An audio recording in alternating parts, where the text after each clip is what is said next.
can we have a motion? So moved. Second. Moved and seconded. All those in favor? Aye. Aye. Opposed? Okay. Are there any public comments for the Higher Ed Center? Just a minute.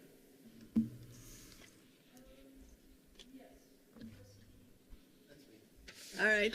And your name, sir, was? It's Rusty Rodkey. Rusty Rodkey. Yes, sir. USTYRDK. You know that in public sessions, you have a 5-minute limit, and we are forbidden from asking questions because it is not on the official agenda. Very good. So we listen. Oh, good. Okay. So I'm a teacher over in trades, got 4 classes, and this is my 2nd semester doing it. But a friend of mine has a solution to school safety with active shooters. And that is that he has these incredible dogs that can take down an active shooter at 30 miles an hour and can will take the assailant down and not let go until his handler says to let him go. And so anyway, the guy's name is David Crosby, and June 27th, he's going to have a talk at the Lafarge Library about canine behavior, being communicative and expressive. What is your dog trying to tell you? But he's willing to give a demonstration to this board or anybody else involved in education to give a demonstration of the dog and its capabilities. And he's willing to come out here, and if you wanted to do it before or after one of your meetings or something like that, that could be arranged. He's giving a demonstration to the Santa Fe, confirming the details. But if you want to be part of that, we could give you the details later once they're confirmed, or he's willing to come out and do a demonstration here. And he said that a brass cartridge in 9 acres, the dog can find it at 30 miles an hour. So, and they can alert on very. He couldn't be here tonight because he had a client, but I just wanted to put that as a thought. And if you want to meet David, he's very impressive. Like I say, June 27th at 4:30 at Lafarge Library. That would work for the HEC Center or main campus. Thank you so much. Great, thanks. Thank you, Rusty. Anyone else? Rusty's for my public neighbor. comments? Oh, okay. The consent agenda. Motion carries. All right, we now have no action items. So we're down to the information items, the HEC update. Rebecca.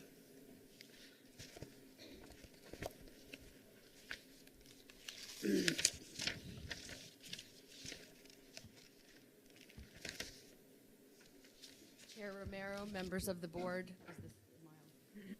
Chair Romero, members of the board, President Cervantes, thank you all for having me and my guest, Robert A. Anaya, who is our New Mexico Highlands University Center Manager, as well as currently a county commissioner and one of our great partners. And so I have him here assisting me as necessary as we go through things. So we had some specific requests regarding information. Let me just begin by saying thank you for your patience, and you do have the updated presentation at your seat. We were waiting on some data from the partners in order to be able to give you the complete packet. General recent happenings, I just wanted to note, of course, the My View that was in the Santa Fe New Mexican by Dr. Cervantes, basically reiterating the importance of the HEC, reminding the community that it is here and the vital role that it can play as we're talking about things happening in the middle of town at the Midtown campus area. I had the opportunity to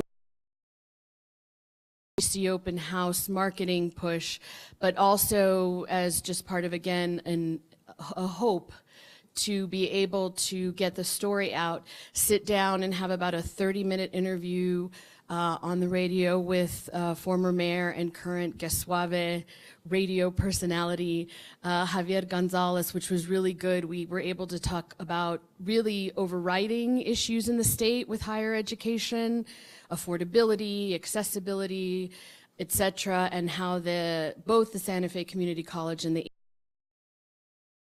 issues and be a valuable resource to the community. We did have our open house. Anybody who saw the tray of sandwiches knew that I had a bit of an optimistic view. I was hoping to get over about 100 people there. We did get about 80-ish people there. We had consistent traffic.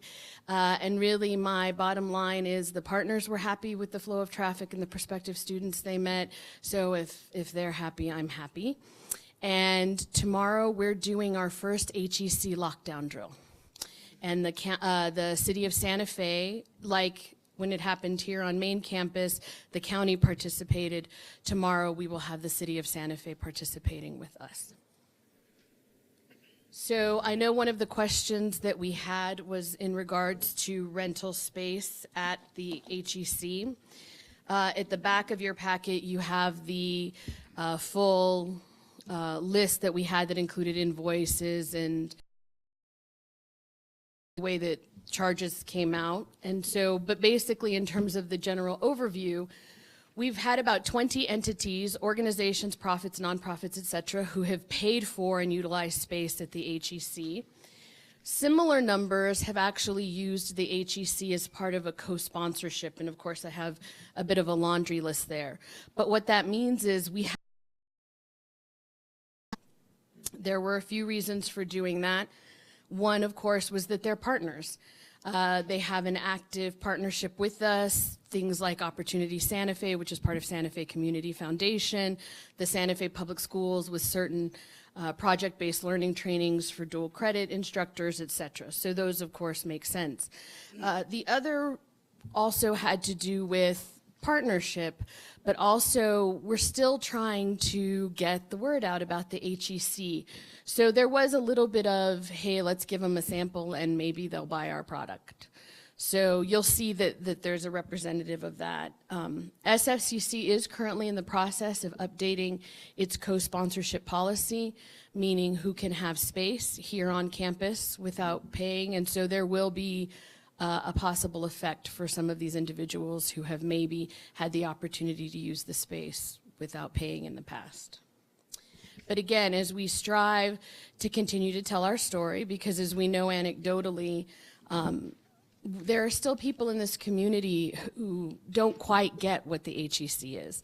And so we still, as we make decisions about space utilization and the availability to individuals, we do want to make sure that people have that story, and sometimes that's about inviting them into the space, if it's possible, and not detrimental to the budget or staff, or overworking anybody. But as we are trying to push rental at the HEC, we did create on the HEC website the opportunity to see the space, get the forms, see the price list, in the hopes that we can go ahead and start to push that. The other thing is I have a staff member who sort of floats, she reports to me, Jennifer Goudelet, dual credit activities and HEC activities. But one of the things we're pushing her to do is take over the HEC Facebook page, work a little bit more on this website in terms of trying to make it a little bit more attractive to people who might want to rent, and also starting to utilize the HEC Google page more effectively. And all that with the hopes of reaching some of those communities that we didn't who might be interested in renting space. So I can kind of highlight some of this, but as Robert is here, he may want to add to it. As I go through the 3 slides, I may hand it to him before I talk about Northern. But really the first is the New Mexico Highlands enrollment data for the last academic year. That's going to be the first pieces of information that you'll see. And again, I just want to make sure as we're looking at each of the semesters, you will see that some of these are duplicated students, because obviously some of the same students are taking classes in summer, in fall, and in spring. The undergraduate and graduate numbers for summer are current, although those obviously could change. And you also see the fall 2018 numbers as they currently stand those will most likely increase significantly. That is what we're hearing, and they anticipate that it will match the fall 2017 numbers, if not exceed them, if I am correct. As we look at the profiles of the graduates, or the profile of the graduates that we had that were at, were at the HEC from New Mexico Highlands University, one of the things that we'll be able to talk about is how important that connection to SFCC is. If you look at the percentages of those who began at SFCC, then moved on and went on to graduate from New Mexico Highlands University, you'll see that the percentages are very much bearing out all those guesses that we made when we wanted to bring the HEC here. And I'm happy to highlight some of those, but basically, you're looking at, in 2017, 89% of their undergraduates started at SFCC. Now, the graduate numbers are a little bit different, but of course, people are going to have received their bachelor's from various institutions and are most likely already working here. And so obviously that number is often a little bit different, but we're working really hard to make sure that we keep in touch with those former SFCC alum even after they finish their bachelor's. So this is a similar profile for the 2018 graduates. And again, 67% of their 2018 graduates, of their 2018 graduates began at SFCC. They are SFCC transfer. And you'll also see that those master's numbers are also getting better. So right now, I just kind of like to give, again, Robert Anaya the opportunity to just sort of address how these numbers bear out a bit of the importance of the partnership and how it works. Thank you, Mrs. Stroud. Dr. Cervantes, Madam President. First and foremost, I want to thank the board and your entire team here at Santa Fe Community College for the partnership that was established decades ago with New Mexico Highlands University. We very much value the partnership that we have, and we can see from these numbers that it's very significant as it relates to the meaningfulness of having the channel from SFCC to Highlands University for people to attain their degree, which is the bottom line, to facilitate helping those students. I would stand for some questions, but I want to really express my gratitude to the entire team, top to bottom, at the community college. From those maintenance personnel that assist us, and Ms. Estrada, her team, and the whole team here at main campus at the community college. We have a very open relationship. We work closely together daily, and the students, we grab them in the hallways and we hold them and help them all the way through to graduation. Just a few additional things, if I could. We next week will be hearing from Higher Learning Commission, and we can't forecast exactly what's going to happen, but we're optimistic that we're going to be removed from the probationary status.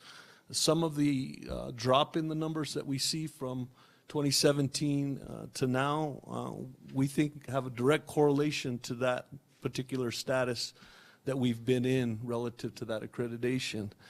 We have exciting things that we've been doing in recent months with Ms. Estrada, Dr. Cervantes, and the whole team associated with working on articulation agreements in the sciences, finalizing the articulation in psychology, and then more expanded work with our university studies program, which is our integrated studies program that we're excited to continue to expand and grow at the Higher Education Center.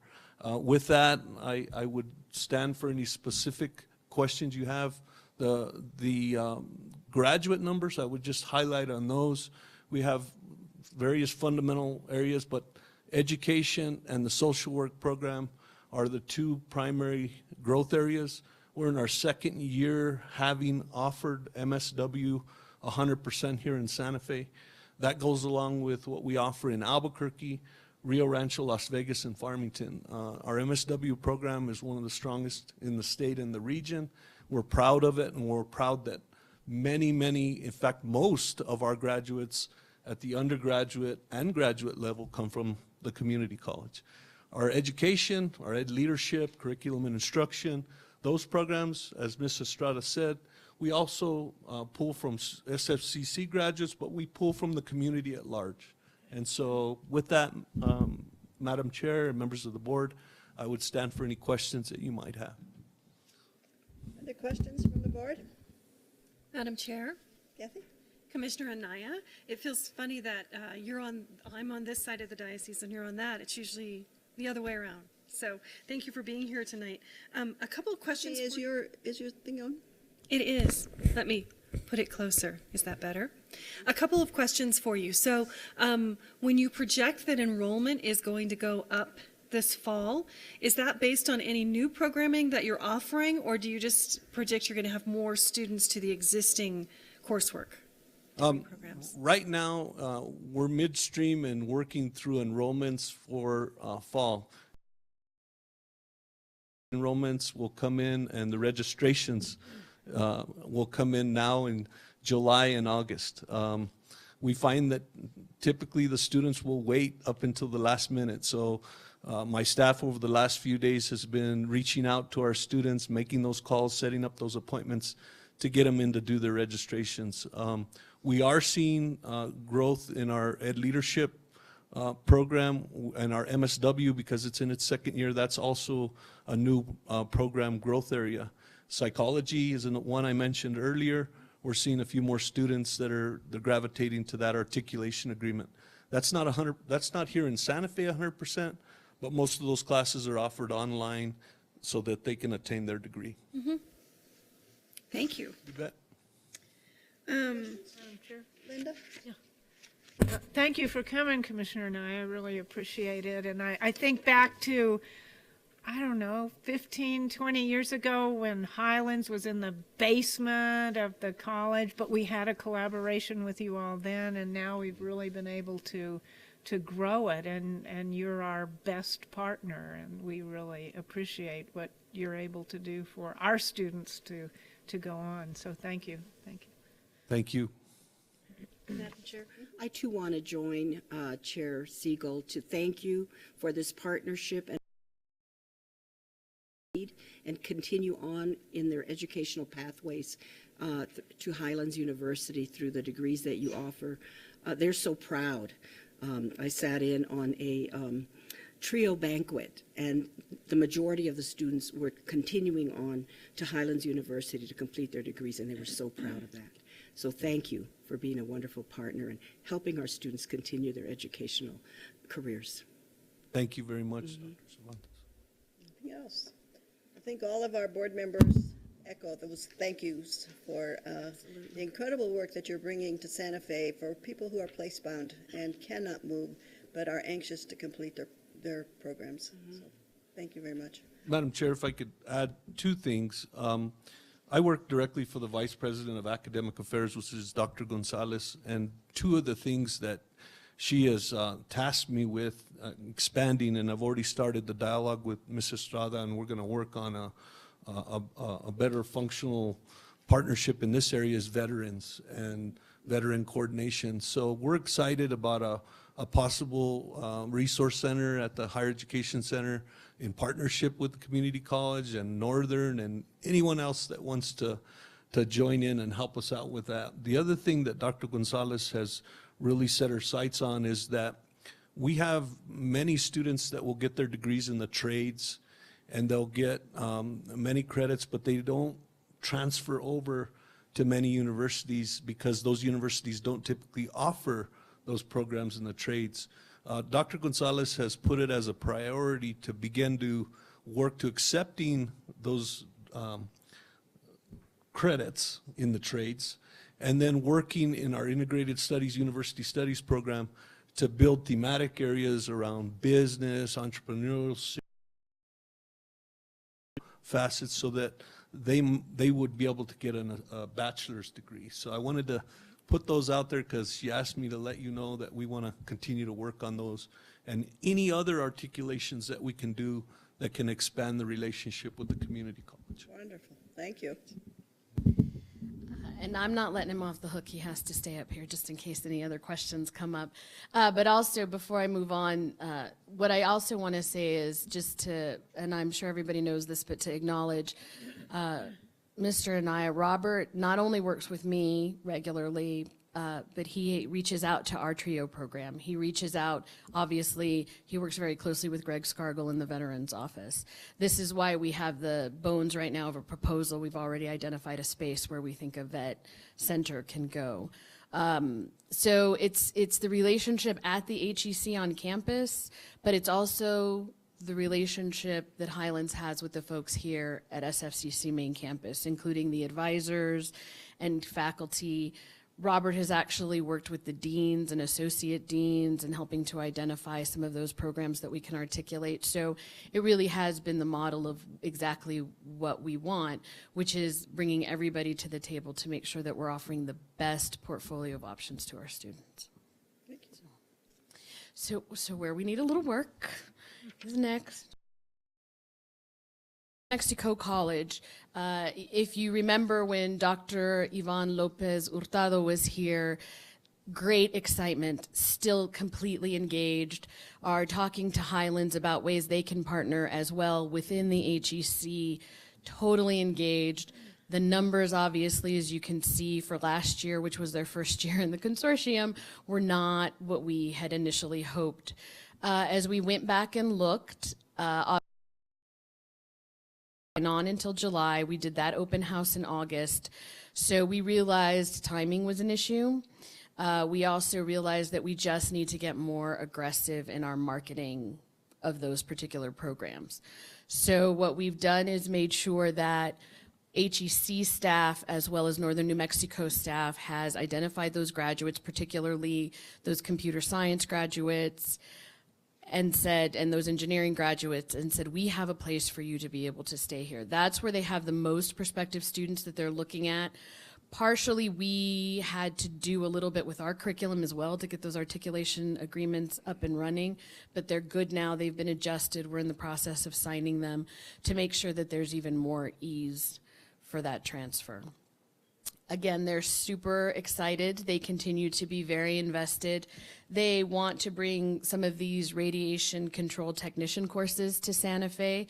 They aren't in competition with any of the other courses that we have, and it's a need that LANL in particular, but other areas are also saying that they really would like to have offered in more spaces. And so we're hoping with the addition of that program and those courses that we'll see a bump there as well. There was some question regarding the Midtown campus discussion and how that plays in with UNM. So what you'll notice is you don't have a UNM slide with enrollment numbers. And I'll just remind the board that the way that UNM, when they pulled back in 2016 and no longer offered programs on site, while they kept a staff member there, they did not have programs at the HEC, right? So they did not have HEC programs. They moved all those students who were interested in the HEC or who were part of the HEC program. So they count them in their general UNM online numbers. So there's no way to distinguish which of those students came in under that HEC, you know, worked specifically with the staff member and came in, you know, through the HEC umbrella. And that's a shame, which you've heard me say a few times before.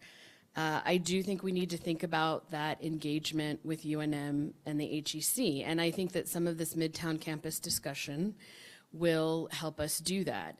What we have found more recently is that there is, even at UNM, some inconsistency in terms of those who know about the partnership, who know that they have a staff member who comes here regularly, that they have a space that they can utilize for other things, including continuing education, if that's what they want to do here. You know, some of the other things that the other institutions have taken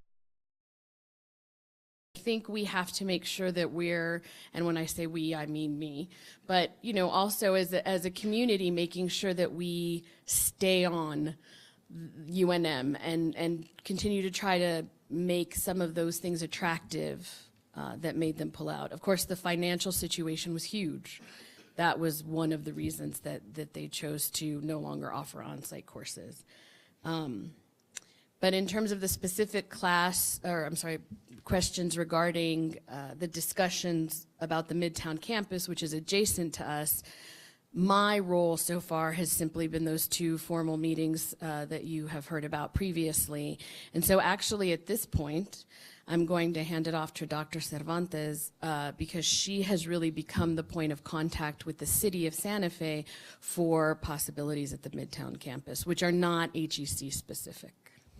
And just following up with what Rebecca mentioned around UNM and the conversations we have had with UNM about the Raffles UNM SFCC partnership at the Midtown campus, I followed up with our contact who's acting or interim vice provost Rich Wood. And he just last week indicated that a group from UNM did meet recently with the mayor, Mayor Weber, and that Mayor would like to have UNM as a research university centrally involved in the partnership along with SFCC, but that they first want to make sure that they get the right deal in terms of how to proceed with the Midtown campus, and that they want to make sure that the best interests of Santa Fe are served, since this is a lifetime opportunity, a once-in-a-lifetime opportunity as the redesign occurs. And so he indicated, the mayor indicated to Rich Wood that the city would issue an RFP in late July for a lead developer of the site, of the Midtown campus site, which various entities, including Raffles if they so choose, can respond to, and then the city will pick the lead developer from there. To be with HEC or to be with? No, with the Midtown campus. The Midtown campus, because he wants some type of an higher educational presence on the Midtown. The citizens had responded to that they want to continue to have some type of an educational presence, not necessarily only education, but also have, you know, mixed use part of the city, I suppose, that's developed. But I guess for education. Now, he has never mentioned that to me. The mayor hasn't. He didn't mention that, you know, in terms of the RFP, but he was trying to decide how best to proceed, and that's what he said to UNM when they met. So they're going to issue an RFP just for educational? Well, he said a lead developer of the site. That's what Rich Wood told me. So I'm not sure, you know, whether it's only in education or if it's for the entire site. Which, as those of us that went to the charrettes saw, that it was a lot more than just education. It included some commercial and residential parks, other recreational facilities. I would suggest that before that RFP is let, it might be useful for you to meet with the mayor and talk about how the HEC could be that location. Because it is, right across the street, basically, from the rest of it, and the building now is there, so it's not We like. brought it up, you know, with the mayor when we met with the mayor at the beginning of May. Okay. We did bring it up. We, you know, mentioned, Might be worth a follow-up. but since he didn't mention RFP at the time, but he maybe did. a new- Yeah, new. And I think we have a name, again, as I mentioned earlier, what we're finding, regrettably, much to our best efforts, that we do still have a large portion of the community that misunderstands or perhaps identifies HEC as actually part of what was Santa Fe University of Art and Design. I think some of you have heard me tell the story regarding what was happening during the mayoral and city council debates.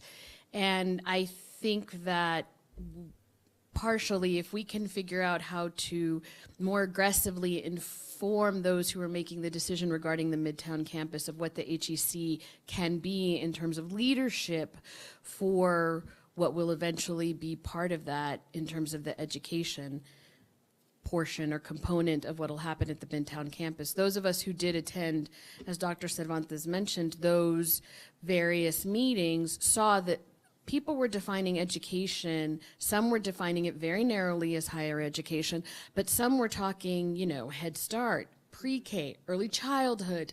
There was a whole gamut. And if there's a way to continue to, as the leadership sits at the table with the city of Santa Fe to say, if we broaden this definition, there's a way that HEC and its partners can play an incredibly key role.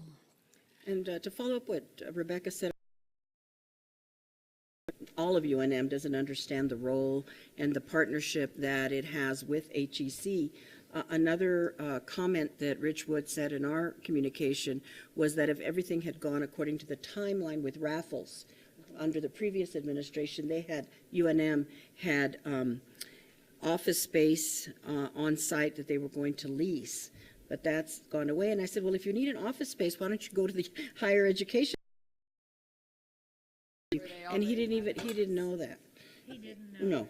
And it seems to me, once again, that president to president, since there's a new president at UNM, there's a new president at NMSU, I think. Two of them, sort of. Well, in Yeah. July.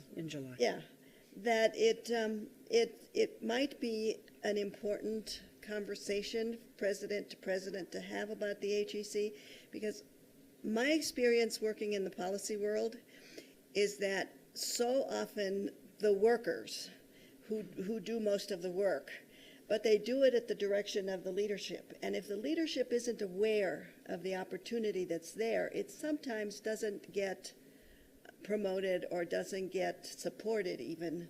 And so that might be something we want to do in terms of, and I think it is most effective if it's president to president. So just as a suggestion. So with that, obviously myself and Mr. Anaya stand for questions. Questions? George? Rebecca, it's wonderful to hear how you are progressing at the Higher Education Center, and I think your promotion of the space simply to the community is a wonderful idea.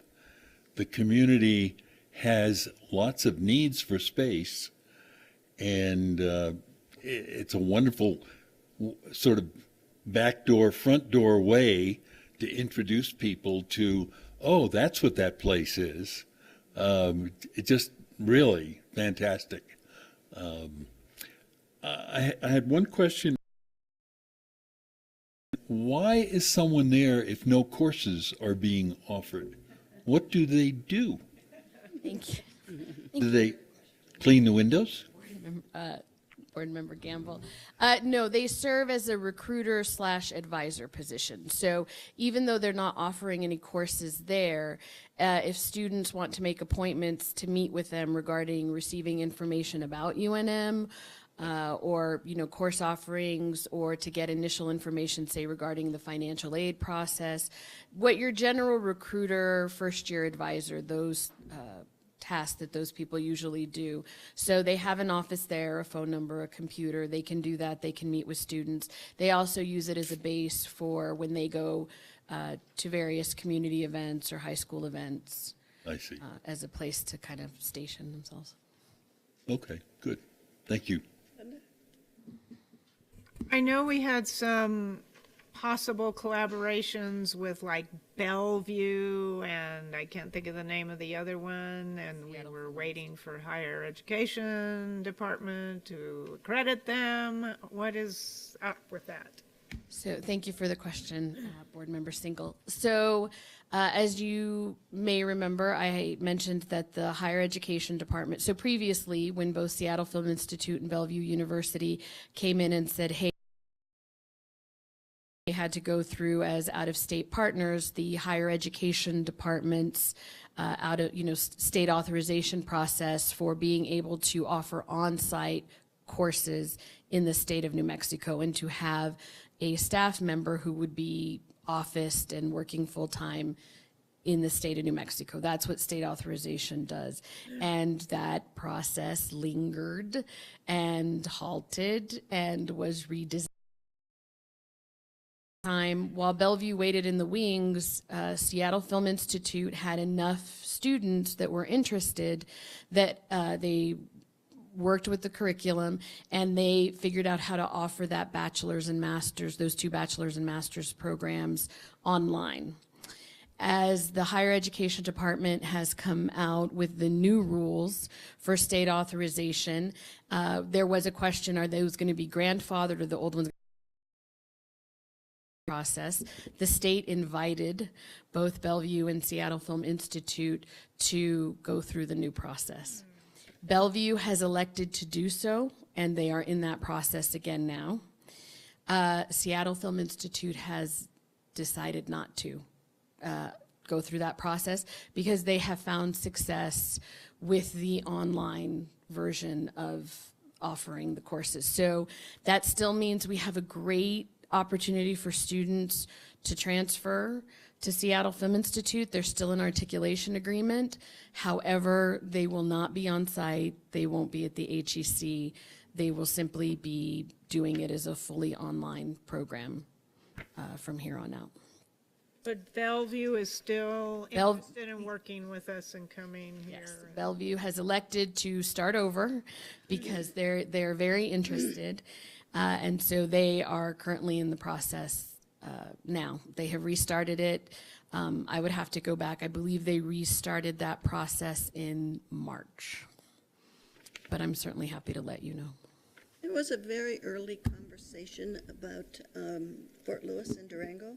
Did that ever go anywhere?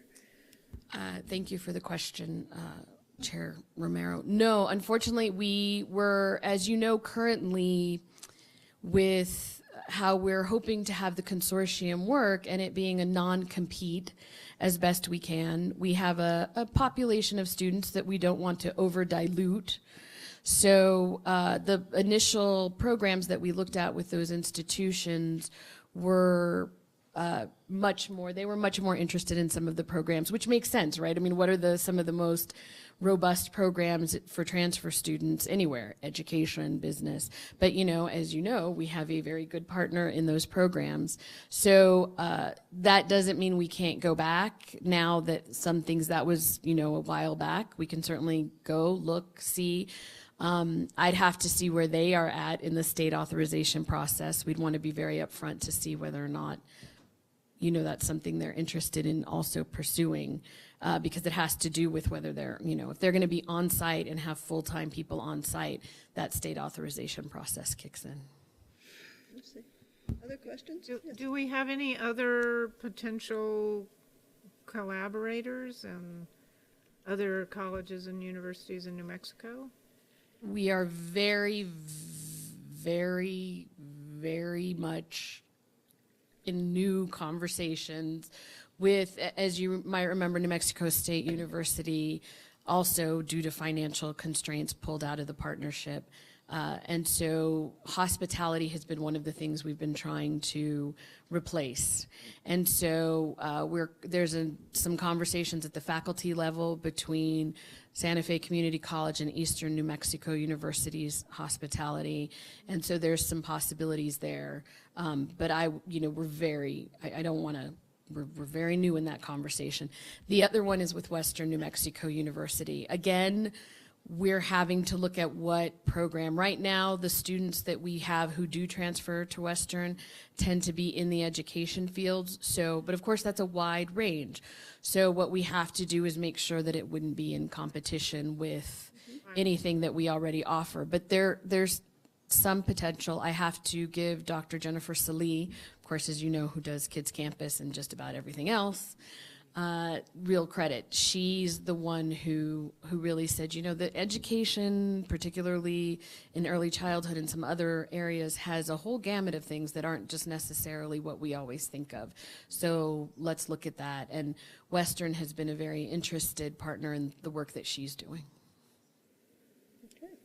The other question I have, the last one, is about when we were looking at the financials yesterday and we have this little deficit at the HEC. Yes, so Dr. Cervantes did let me know that you found that. So, of course, you know, there are two different ways that you look at the budget. So, of course, I immediately went, what deficit? So I went back and I looked, and in the portion that I have allocated to spend out, there was, you know, obviously there's no deficit. So I had the opportunity to check in with Amy Tilley, and she reminded me, thank you, Amy, if you're watching, that in the discussions with the HEC, we actually assumed the HEC for at least, not in perpetuity, but for a certain amount of time. I think usually we were talking about 5 to 7 years would be subsidized. It was not going to reach its targets. However, as a victim of our own success, we did reach our full targets in fiscal year 2015 and 2016 because we were renting out more space. You have at the back of the sheet, and part of that I think was the newness of the building, and you know there was a lot of hoopla around it, which I think we've got to just figure out how to pick up again. So that deficit, while it pains me that it's there, it's kind of expected to be there. And the idea is that the gains in the other public service areas will help carry us until we can meet that goal again. The other issue, of course, was, as you remember, in those previous fiscal years, along with being 2 additional partners. Right. We had IAIA and we had New Mexico State University, who of course were also paying into that budget. Due to the financial situation that the state has found itself in, and I'm sure I'm going to try not to give you guys flashbacks to last year in budget time, we did lose 2 of those partners, and if so, of course, that money was also lost. So it's a matter of partners or bring some of those partners back. I would love to get NMSU back at the table. So we're trying to do that. Why did we lose IAIA? IAIA tried to continue with us for the first year. They were with us from 15 to 16. We actually lost them in 17. What they found was they couldn't make the particular classes or the programs that were at the HE low enrollment, and they decided that part of it was the fact that they were local. They didn't feel like they could find the push to make the programs that were under the HEC umbrella and taught at the HEC to go, because students really just preferred to continue to go to the main campus, which is over here. What were the programs that IAIA offered? Because we didn't have the studio space, they were really focused. They brought over the things like their art history course, their programs in art history. I'm going to call it gallery management, but that's not actually what it's called at IAIA. That's our program that transferred in. But it was a lot of what I'll call the business end, without being business. I just want to be careful. But a lot of the business end of the art world, so that what they felt like are those students who were artists also had the opportunity to be able to open their own gallery. Of those more I guess for lack of a better word, didactic programs that didn't necessarily require the studio space. Thank you. Anything else? Yes, Kathy. I just want to do a quick kudos. Just today, I ran into the Santa Fe Science Initiative group, who was so very positive about their experience with the HEC, and next week they will be there with a group of 30 teachers from Santa Fe who are all taking classes on teaching science. So they were thrilled about the partnership with the HEC. Really got things to say. Jack? Thank you, Madam Chair.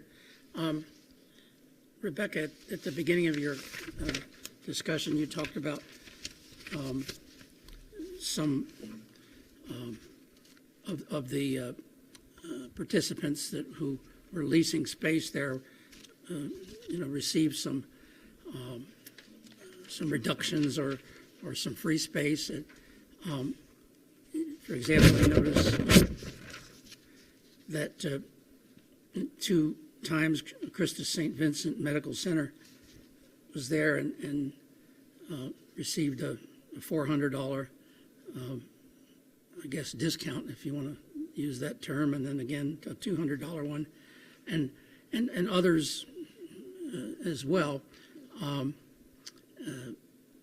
And I wonder, is this something that is discretionary on your part, or is this something that Question, Board Member Sullivan. So it's not discretionary. We certainly, I'm sure the last thing we would want is for me just to, today we're going to give it 200. No, those discounts are built in. We model or we follow Santa Fe Community College's conference center. So what we do is we have a nonprofit rate, we have a for-profit rate. And then along that, there are different places where if you're looking at volume, so let's say, and unfortunately that won't always necessarily be immediately visible in some of this, but if you're gonna do 3 days and you need 3 rooms, at some point, and again, some of this is what we do in order to be able to try to create longer term partners, is say, okay, if you're gonna for the 3rd, or if you're going to do this over 3 days, we won't charge you for the 4th. But that's based on, I guess, what I would call practices that we have built in. And again, we follow the SFCC conference services area for doing that. Now, as I mentioned earlier, there is a reworking of the current policy, particularly in regards to co-sponsorship, which has, I think what that tells us is it may be time to have a conversation to more formalize and put into policy how we choose to do some of these things. could you provide the board with a copy of that, those procedures that you use to determine those rates? Because I see in the first column it says rental rate, and again, just picking a couple of times for St. of $1,050, and on another column under detail total I see minus 400. So I think it'd be useful for the board to know what these SFCC policies or convention center policies are that you're following, because it'd be instructive, I think. Of course, I'm happy to do so. I can get those to Donna.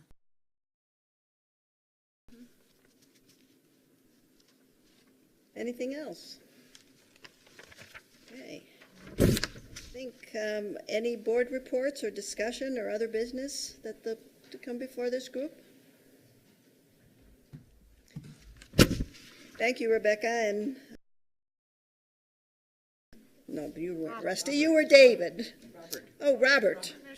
I've got 3 names down here, and they're all wrong, except Robert. Thank you both. Thank you, Robert. Okay, anything else? And if there isn't, we would stand for adjournment. Move to adjourn. Second. All those in favor? Aye. Opposed? All right, the Learning Center District Board meeting is adjourned. Okay. All right, now we will call to order the regular board meeting. We have a quorum. Welcome again, everybody. Can we have a motion to adopt the agenda? So moved. Second? All those in favor? Aye. Motion carries. Public comments? Madam, I'm sorry. do you want removals? I was confused. Oh, At the beginning, or do you want that later? we can remove it when we get to it. Okay. It's just the minutes. Yeah, okay. No public comment? All right, let's move on to the president's report. Good evening, Madam Chair. I'm happy to begin with the employees of the month.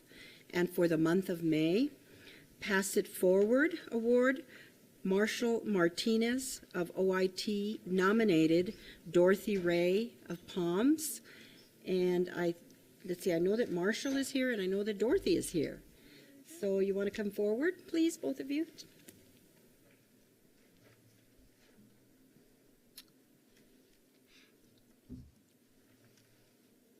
Good to see you both. Welcome. So I nominated Dorothy Ray for June for the Passive Forward. She is kind, she's sweet, and she's just a great person. And we need more of those people here. Much, Madam Chairman and members of the board. My name is Dorothy Ray. I moved here in 2015 from El Dorado, Arkansas, and it's been an amazing journey. I came here to work because my house back there burned, and I plan on going back in 2 years and retiring and work on it. But I've always prayed and asked God for a type of family, you know, that I wanted, that I would love to have. And it's amazing, but I didn't specify size. So,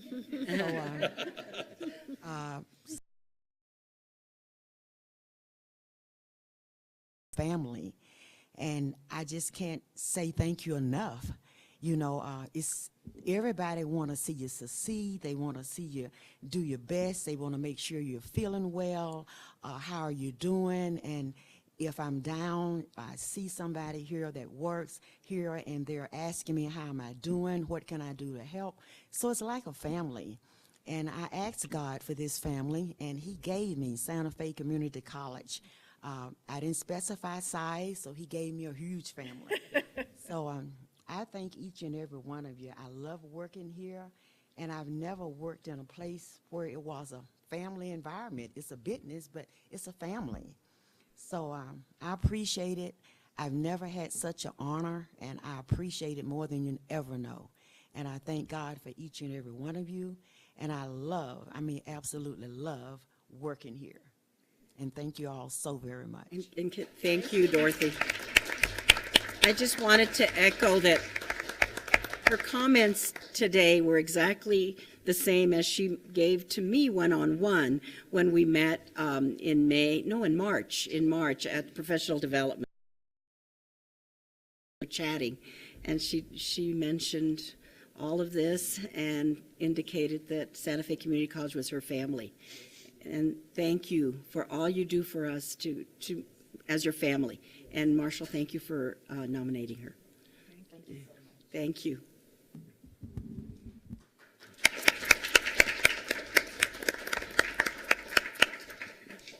For our WOW-gram, Emily Jablonski from NPR nominated Barb Griego from Opie, and I know they're both here. Welcome.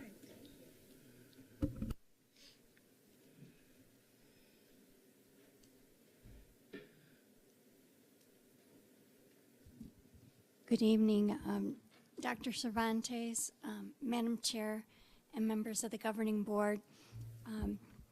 That was a beautiful statement we just heard. I feel the same way. We're all family here. And as a staff writer in NPR at the college, I get a lot of requests for data from reporters, particularly during the legislative session. This last session was particularly demanding. We had requests for analysis on lottery scholarships and several other issues. Concurrently, I needed to assemble data quickly for our fast facts, as well as information to include in our bond messaging. We had just a few projects going on then.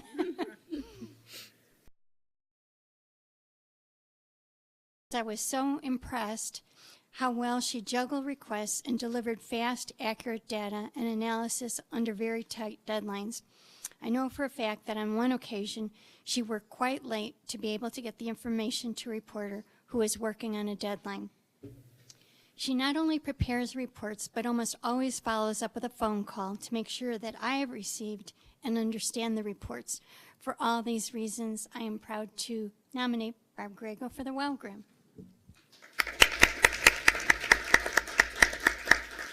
I have to say I love working with Emily and all of the NPR folks.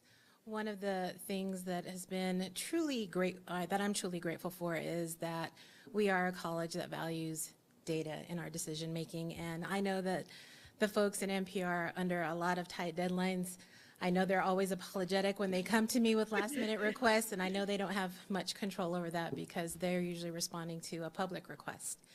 And so I appreciate her willingness to work within our scheduling and request process, how understanding and sweet she is during that time frame. And, you know, it makes it a joy for me to work with somebody who values the data and appreciates the work that we do. I have similar comments related to how this institution is a family. I actually started out here as a student when I returned to New Mexico after a 22-year absence. And when I finished my associate degree, I went to UNM, and as a 42-year-old, it was very strange. Within a few months, I was calling the HR department where I had worked as a student worker, begging them to find me a job so I could come home. And they did, and I ended up working in Yash's office just a couple of weeks later. So it's been a joy. I've been there almost 6 years, and you know, I truly appreciate how grateful we all are as a staff and a faculty to work together. And one of the things that I actually would make a request for is that we don't wait until somebody's drawn out of the WOW box to let them know that a coworker appreciates them. I think as soon as that information gets into the hand of OHR, the person who was nominated should know that somebody thinks that they're WOW. So thank you, Emily, and thank you. Thank you. Very much. Linda. Yes. What? Oh, I just want to say how much I appreciate that all four of you are here this time. It really makes a difference when you see the faces of the people who are being honored and you get an opportunity to hear a little bit from them about how important this recognition is. So thank you to the four of you. Yeah. And we will work harder to get everyone here. I too join with Board Member Romero in thanking you all for being here. It made a big difference. We appreciate you all. Thank you. It's so great to hear all your personal stories. And usually we only hear about complaints. Great. Thank you. So moving on to highlight some of the President's report for the month of June. Of course, we're thrilled that today the college received the $9.5 million from the local general obligation fund sale. And thanks to Amy Pell, who sent me a screenshot of the money on our ledgers. And there was even some additional money that came from just our regular bond revenues that we, not bond, mill levies that are paid every so often to the college. So it's just a good feeling to have that, and we know it's restricted, and we know we can't use it for everything, but nevertheless it's there, and we are going to the community for supporting us. And moving on to, you see the priorities that include the Trades and Advanced Technology Center, the Fitness Center improvements, the Learning Space and Classroom improvements, campus-wide infrastructure improvements, and facility renewal, and technology equipment acquisition.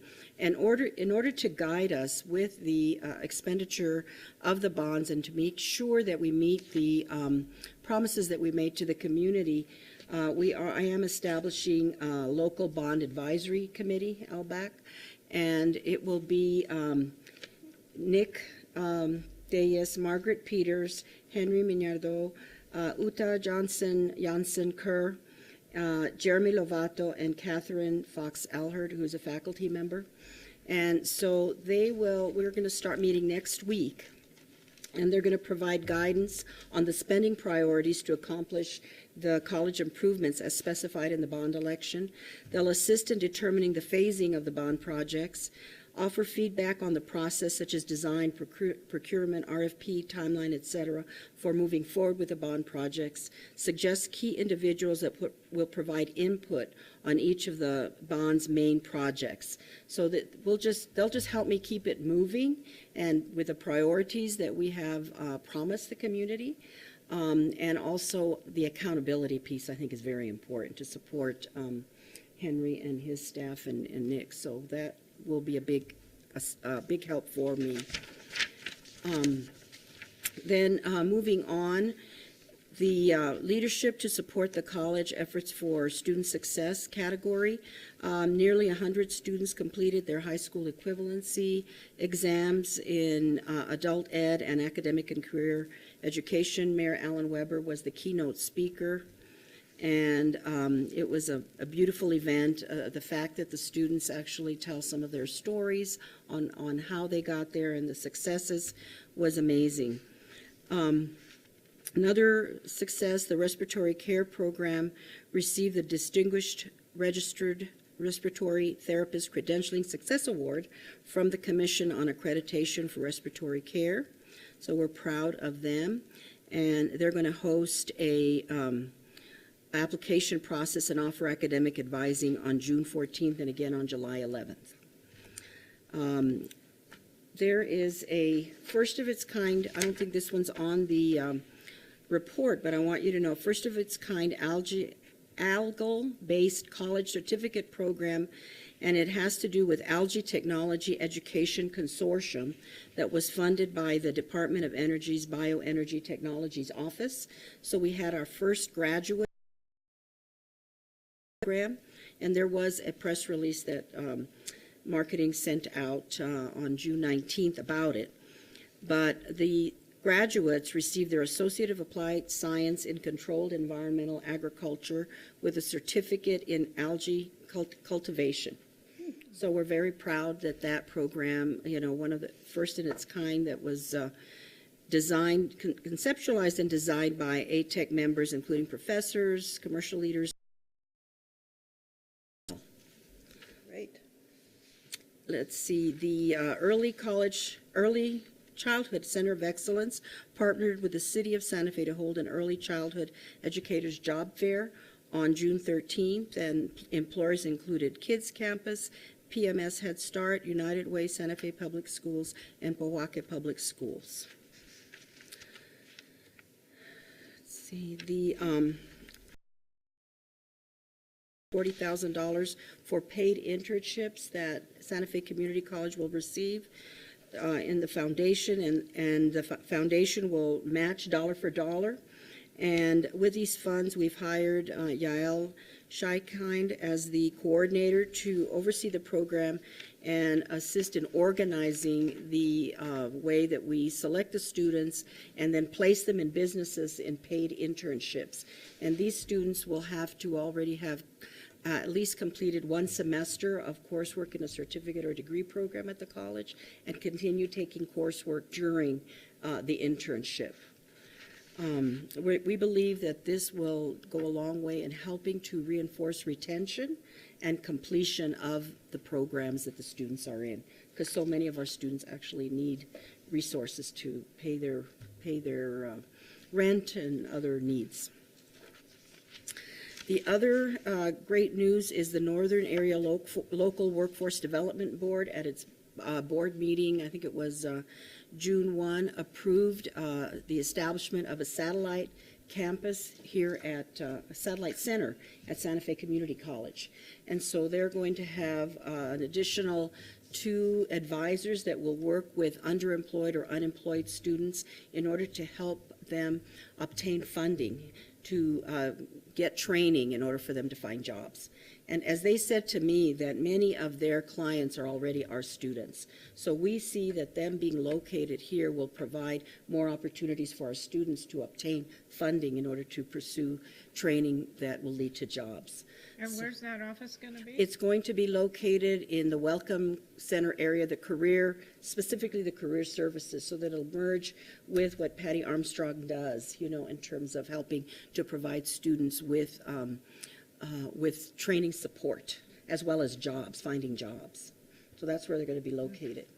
And I'll be meeting with Jeff Barela, the executive director, and Floyd Archuleta, the chairman of the board, next week in order to iron out the details. But they're to be starting in early July to start the center. They're very excited. I know. I think we're the first college to have a satellite center on their campus. We also launched Viva, which is a new initiative to provide free fitness for full-time students. And thanks to a collaborative with student government and student activities that is assisting and contributing to the fitness center, we are offering our students that are full-time, taking 12 hours or more, a pilot opportunity to use the fitness center during the fall semester from Monday through Thursday from 1 to 6 and on Friday. So I've been working with a core team in order to launch that program, and the branding name is Viva, or Life, because if we have wellness and exercise and fitness, we have a longer life. So thanks to NPR for especially Todd, who helped us come up with Viva as the branding name for this initiative. Let's see, moving on. Continue to reinforce and tighten our safety and security measures in order to keep our students, faculty, and staff safe. And Safety and Security Manager Chris Gatler and Safety Specialist Noé Villarreal met with the executive team a few weeks ago on what more we can do in order to keep our college safe. And so some of the things in progress include installing additional and Chris are going to go to campus safety training in Texas and California.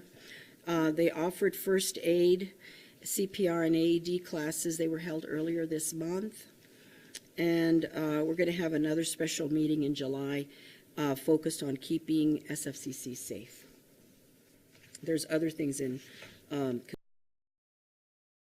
this more fully.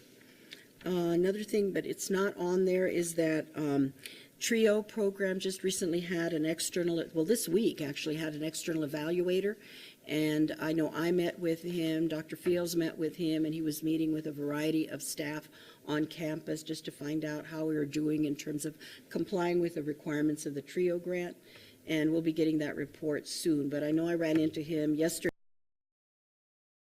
They're going great. That was just a very informal observation, but he seemed to think that we were in compliance.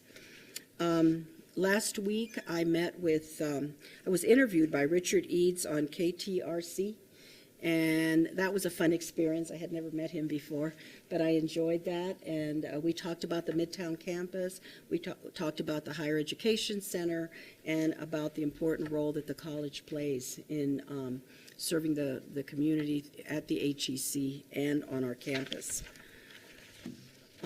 Speaking of the Midtown campus, on the next page, Dr. Camila Bustamante and I met with Matt O'Reilly, the Asset Development Director for the City of Santa Fe, because one of the things when Chair Siegel and I met with Mayor Weber, he indicated that he wanted to keep that campus alive over the summer while they were deciding what they were going to do with it and how and services onto the campus. So we started with Matt O'Reilly, and when I called him back last week, he indicated now I should talk with Deborah Garcia, the director of the Arts Commission. And so I did, and she told me that a couple of events had been planned for late July or through mid-August or early August, I guess, and that is a film festival. And one of them was going to be Take Your over in the middle of the campus, and the other one was a Latino film night, and then possibly a tango and swing competition. So I came back because we had been thinking, the deans had been talking with their faculty, what can we do in terms of taking SFCC to the Midtown campus this summer. And so a couple of things that in talking with Todd, we're going to establish an SFCC pop-up at the Midtown campus during these events, and the deans are getting back to me this week. So far, I've heard that our EMS program will do a mass CPR session there. Another one of our great instructors is going to do Zumba. And there was one more thing that Jenny told me about, I can't remember, and then Bernadette's getting back to me, and so is Camila. We talked about Adobe, making demonstrations, solar, energy demonstration, I'm not sure, culinary. Oh, they definitely want our food truck. They want our food truck there on the campus. So these are some of the things that we're going to do, but she hadn't gotten exact dates, which we're going to talk the end of this week to finalize. The Office of Planning and Institutional Effectiveness coordinating a strategic planning retreat that was held in mid-May, and it was a great event. It was all day at the HEC, and we had super representation. We had 5 students there, so it was great to have students there, including President Bojorquez, and Vice President Dugay was there, and others, Senator Claudia. And then we had a faculty rep and staff rep also present. So you're going to be hearing some of the results and recommendations from that retreat, but it was a great day. And of course, we had our big century bike ride here at Santa Fe Community College with 2,500 riders that participated. Was George here? No. No, he wasn't. He said he's been in too many meetings and he wasn't in shape to ride a bike 100 miles or 50 miles. But we, of the $2,500 that riders that participated, we got $7,000 because each of them paid a $3 entry fee that went, well, it was a bigger one, but $3 of the entry fee came to the college foundation. And I think that will cover the highlights. That's a lot. Thank you. Yes. All right, brief enrollment report. Who's doing that?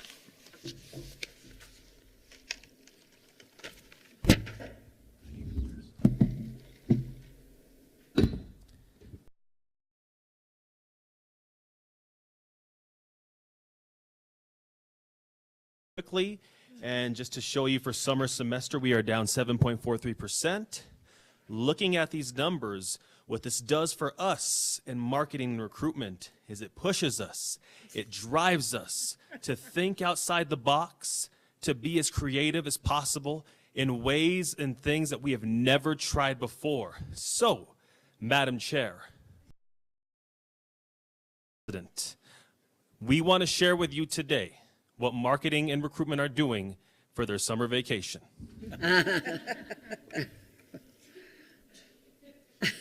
Madam Chair, members of the board, President Cervantes, that he really set that up in a way that will probably disappoint you. But let's do this, and you can use your own judgment. Do you know, like in science fiction movies, when the person sees the portal and it's taking them to this whole new world, and at first they kind of stare at it, and then they put their hand through the thing, and then they eventually walk through it? Well, I know for a lot of meetings and a lot of conversations, we've kind of said, we're going to be doing this, we're going to be doing that. Don't worry, it's coming. We just got to get through this bond or whatever. Well, the rubber's finally meeting the road, and so I'm going to share a few things that we're working on. Okay. What you're looking at in the visual is actually a web or mobile phone interface where you will be able to either watch like 360-degree photos, so you could click around and move around and look at different pieces of either facilities, but mostly it's geared around interests. So we're not trying to obsess about schools or programs. Less of a cafeteria style presentation, more thematic. So this will incorporate video. We're working with the film department on producing that material, as well as photos, and it'll also be tied into, you can see on the bottom right, interactive map. So this is basically, we went through Harvard and best practices for community colleges and their virtual tours. We decided at the end of the day we could develop this with our local developers in Santa Fe and do a better job. So we're working on that. This video, here's a 15-second video of something you've seen before, but I just want to show you. Go ahead, Mason. My experience over here at Santa Fe Community College has been wonderful. The class sizes are much smaller than a big university. I had heard in the community about SFCC, and it's just been incredible how affordable it is. So we're freshening up the digital displays around town. They're actually expanding that. It's a very popular program. And so you'll, instead of seeing the old one at Tecolote Cafe, which is very annoying because I just want to eat my huevos rancheros and I keep staring at the screen. you'll see that instead. And so you'll notice the captions, and that's because there's no audio for that. So you're lucky you got the audio. These are examples of a mobile campaign. What's different about a mobile campaign is that you kind of create these little mini ads in a lot of different formats. Well, there's a lot of things you can do with these, and they're all kind of creepy. So let's share a few examples of how these will be delivered. Thank you very much, Todd. So as you can see, fall enrollment push.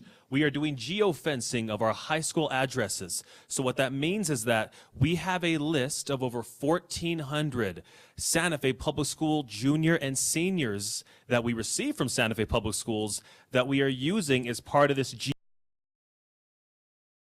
because of the work that we are doing with the boots on the ground, with our libraries, with the Chavez Center, and with other community events that the Office of Recruitment and Community Outreach is participating in during the summer, we are going to be able to use our geofencing for those locations as well. And I will have Todd touch base on the workforce centers and campaign keywords. And there's just... Remind us what geofencing is. So, Remind? You would... Tell us. In 5 minutes or less? Everyone but Kathy. No, it's actually straightforward, and this is it's been kind of foreign to us, but now that we're getting involved, we realize this is very practical and pretty easy to execute. One example is, let's say you had 1,400 addresses of individuals who you wanted to reach with messaging.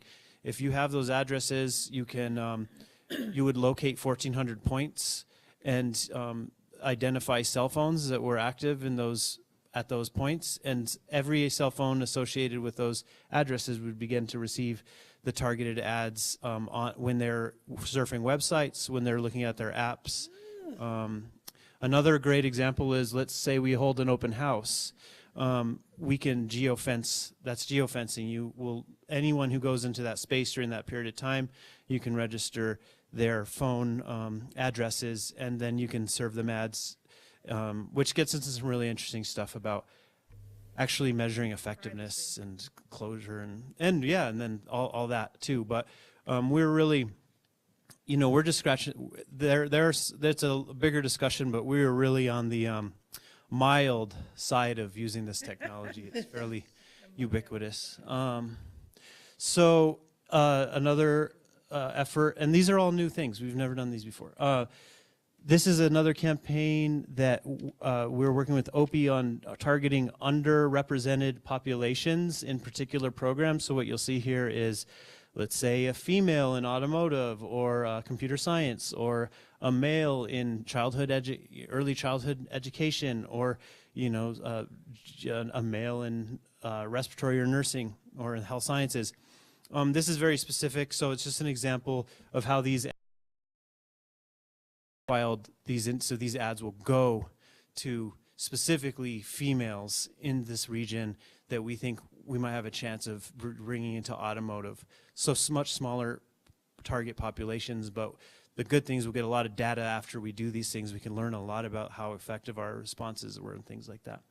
And and Marcos, go ahead.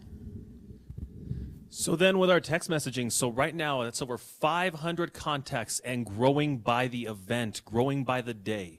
So this is just a small example of just what this text messaging system can do when communicating with students. You can see over here, reminder, classes for summer and fall are filling up fast. Register online or talk to an advisor. Over here, you can actually also communicate. You can see an example. A student is asking, how do I set up a tour of the college? You get the question, hi, Marcos. You can schedule a visit by filling out this form, and it takes them form. If they were requesting a schedule of the classes, if they were requesting TRIO or VRC, they would be able to get that from us almost instantly. So we're very proud of where we're headed with this. So far, out of those 500 and counting, only about 30 people have decided to opt out, because we do give them that option to opt out. The rest of them have either been thanking us for the reminders or asking us questions and being interactive. So we're very excited about this. and this is kind of the last component of this presentation, what Marcos is talking about, which really brings up questions for us of once we do these things, all right, now what? How are we recording this? How are we processing this as a department? But also, it doesn't just stop with us. It's not like, all right, welcome to here, and now you go to the WAC and just figure it out from there. We want to know how well these students are doing after they've left the auspices of recruitment or marketing, right? And so here's an example of how we're approaching this. This is just a form. And there's strategies for forms that go beyond just filling out a form. One of the concepts that we're developing right now is lead generation. And what that means is people want things when they give you their information. That's just, we're spoiled, right? So if I fill out a form, I want something. We're used to doing that. And if you can offer them those things, then they respond. And a lot of that is an opportunity to create relationships with these potential students. So very modest example. In the past, you might fill out a form and the form says, congratulations, we'll be in touch at some point, in the voice of God or whatever. Now, so here's what we're kind of working on is, you can't see it, but that's a GIF or a GIF, and that shows the Seinfeld people dancing around celebrating. And what it says is, thank you, you're one step closer to accomplishing your educational dreams. And then what we're going to offer them is just a little thing, is like, here's your new student checklist. And you can get very creative with this as a strategy called lead generation. You can say, here's a recipe from Patrick Mares on how to make the perfect tamale. It's a whole series of relationship building, but now we're kind of just going into it. So that's just for your thought.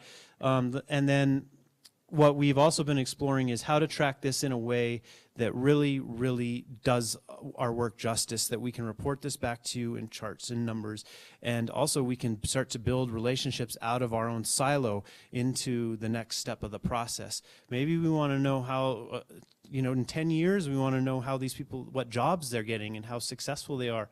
This is all kind of marketing and recruitment is a great guinea pig for things like a constituent relationship management system or the conversations we've had about the ERBs, because we can we're already dealing with data and collection. And so we've been in conversations with C&M, and we've had the Salesforce representatives actually come to our college and give us examples about how we can test pilot some of these concepts for the college. And so I saved the best for last.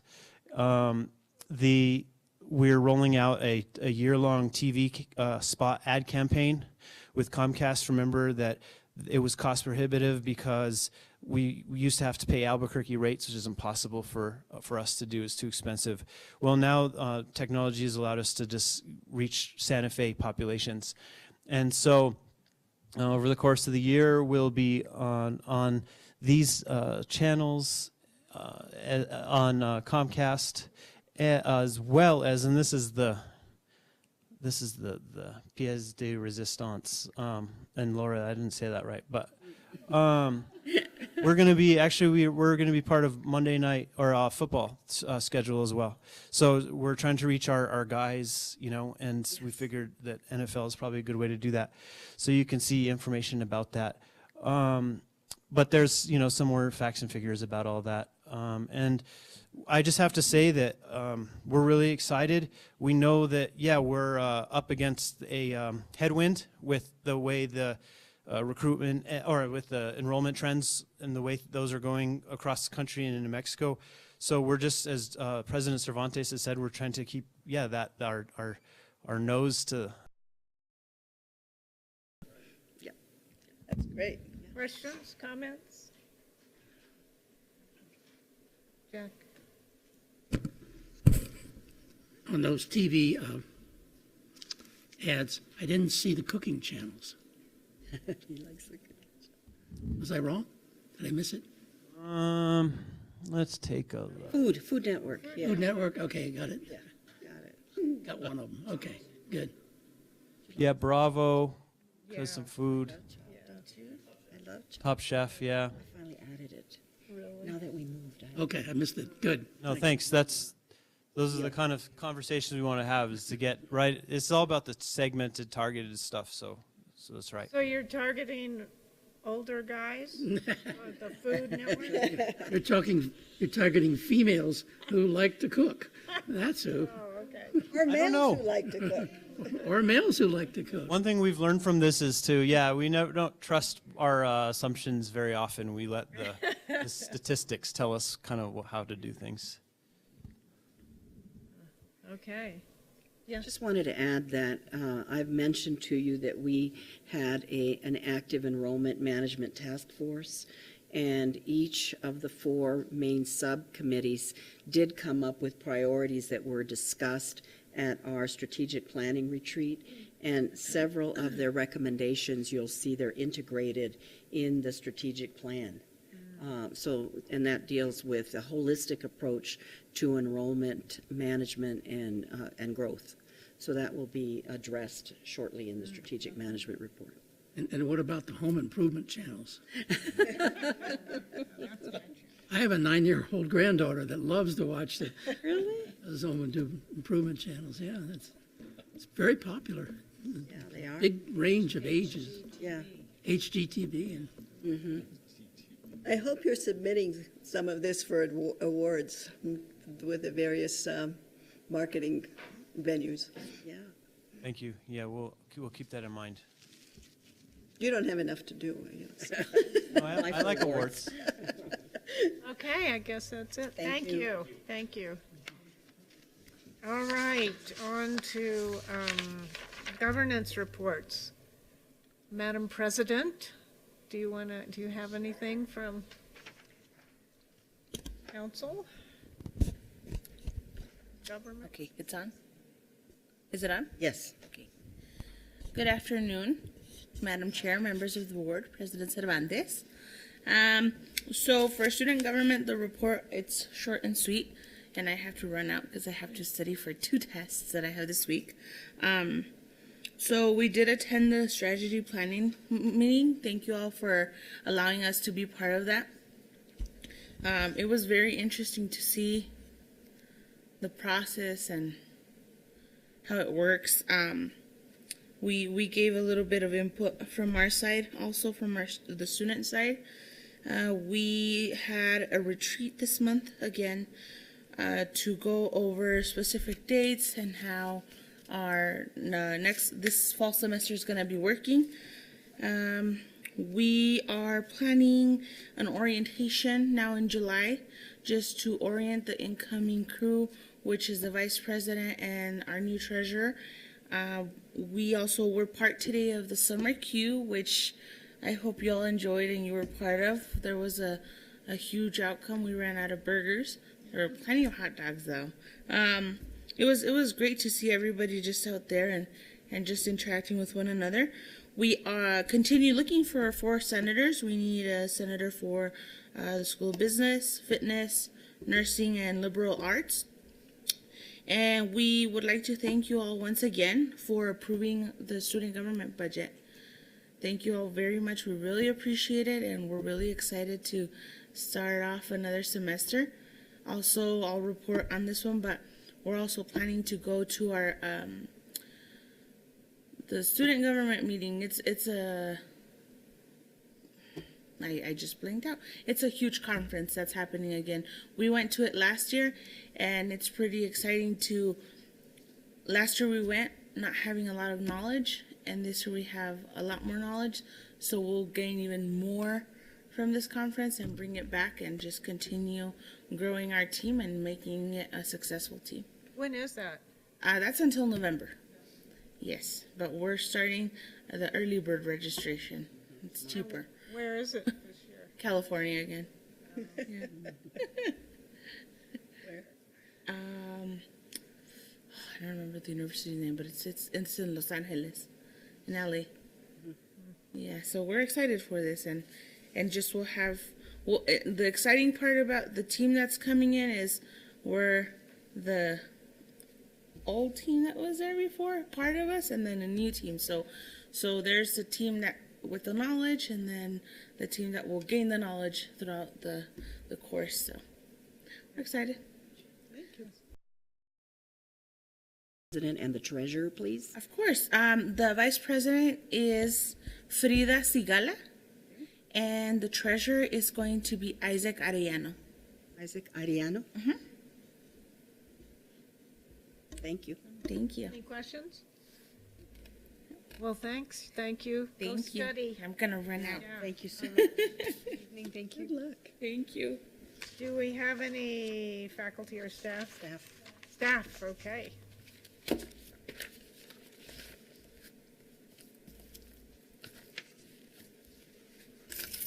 Madam Chair, members of the board, President Cervantes. I have two things that I wanted to bring to your attention this month. We had a lovely staff appreciation event sponsored by the Staff Senate on June 1st. We had over 100 staff members attend, gave away prizes. Everybody had a chance to just sit down and relax for an hour and a half with each other, and we were very pleased. The thing is what was called and will be changed, the PMAT subcommittee, task force, which has been working on the staff evaluation process, was very pleased to bring a draft to the executive team this last week. We had a very positive response, and we will be moving forward with that. Once everything is sort of in place, I'll come back and show it to you.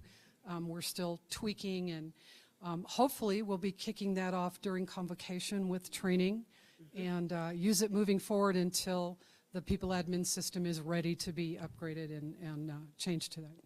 But we were very pleased with the response from the executive team. Questions, comments, Jack? I had a question on your report. Under update on the President's Search Advisory, that several members stated concerns about there being favoritism in the presidential search.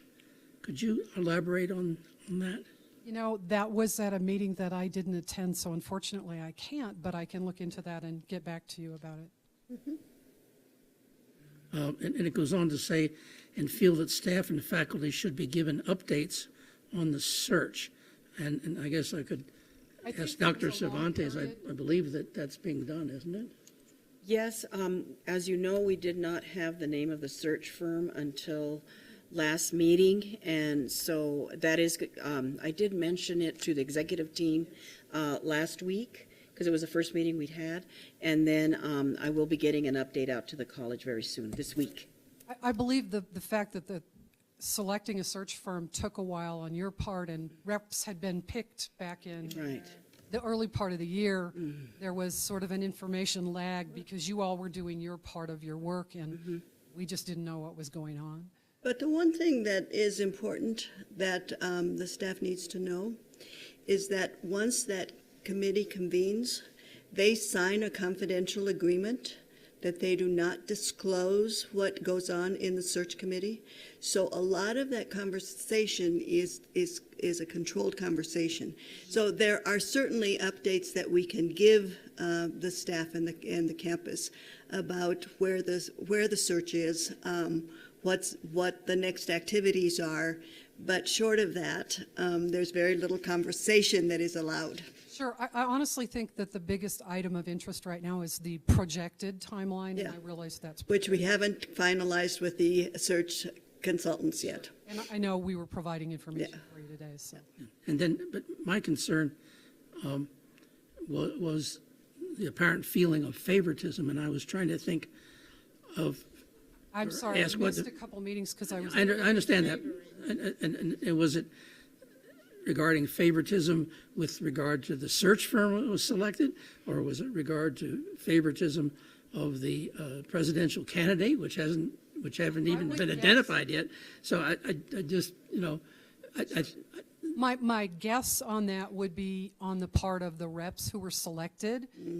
We put out a call, and then we had a vote, and we made sure, because we had extensive discussions about it, that no matter who on the panel of, I think there were 7 or 8 folks. Five, okay, but before you got 5, we nominated more to get to that 5. We made sure that whomever you all selected, we trusted, we were confident that they would participate well in the process. So there were a couple of different stages there. Not everybody comes to Staff Senate. Sometimes the communication, you can't really cover all of that. So my guess would be it had more to do with how the reps were selected and folks not being informed. Thank you. You're welcome. Any other comments? Just a quick question. So at the minutes that we have in our book are dated March 25th? Okay, that's what I was going to ask about the time. This comment and okay, that helps. It's a timing thing partially. We meet the weeks that Faculty Senate does not. Okay. And then it takes a little bit of time to get the minutes out. And also during these summer months, we're not meeting as frequently. Okay. One meeting a month seems to be sufficient. Jill, in this particular case, it was a typo. Oh, as a typo. It was supposed to be May 25th rather than March. Yeah, I was going to say, I thought Linda did recent minutes. Okay. Okay, anything else? All right, thank you so much. Thank you. All right, we're moving on to the consent agenda. Did you have something to pull off the consent agenda, Jeff? I had the work session of May 23. Okay. All righty. Can we have a motion to approve the remaining minutes?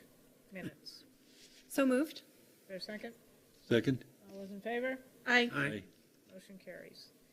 Okay, actions removed from the consent agenda. Madam Chair, You have some changes? just one. On the minutes of the work session of May 23rd, 2018, which is page C3 in your packet,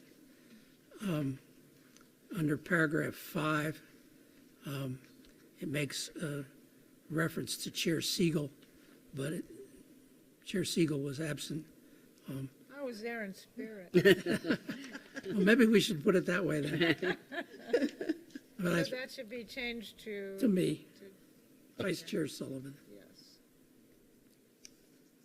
I was just reporting that some of the material that on the accreditation update, we were going to have to move to the regular meeting for time purposes, minor item. Right. So, Okay. so with that change, I would recommend approval of the work session minutes of May 23rd. All right, thank you. Is there a second? All right, all those in favor? Aye. Aye. Any opposed? Motion carries. All right, we're on to the financial report, which we heard in detail at our Finance Committee yesterday, so you might just hit the very highest highlights. Madam Chair, board members, and President Cervantes, as we discussed in our previous meeting, we talked about our bank account and our operating bank account having $5.9 million compared to 3.7 in the prior year, improvement there of $2.2 million, which is really good news. Tuition and fees were up 4%, and that's by about $287,000. Local appropriations, where we're seeing most of the positive financial improvement, and is 14.1 million at the end of May. That's up 7%.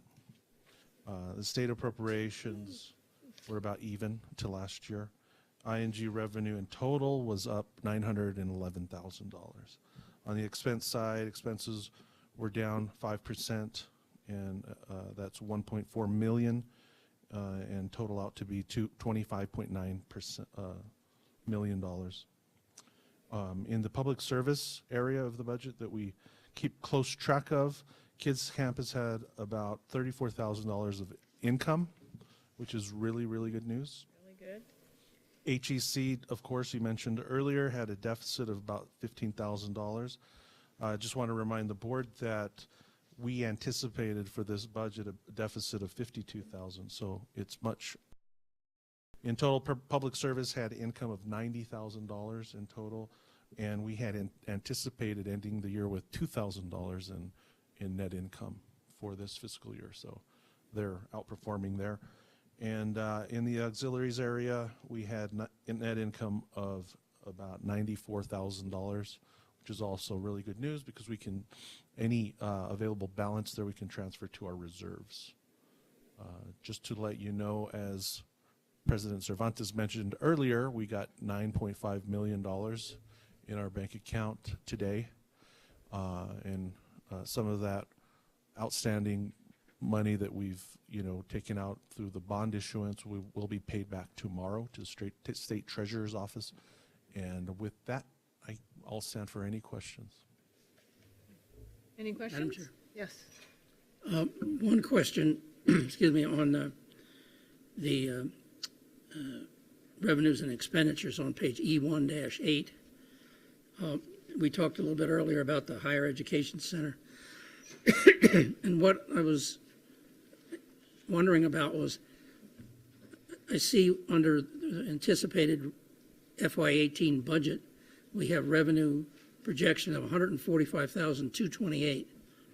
And under the actual revenue, we have $145,228.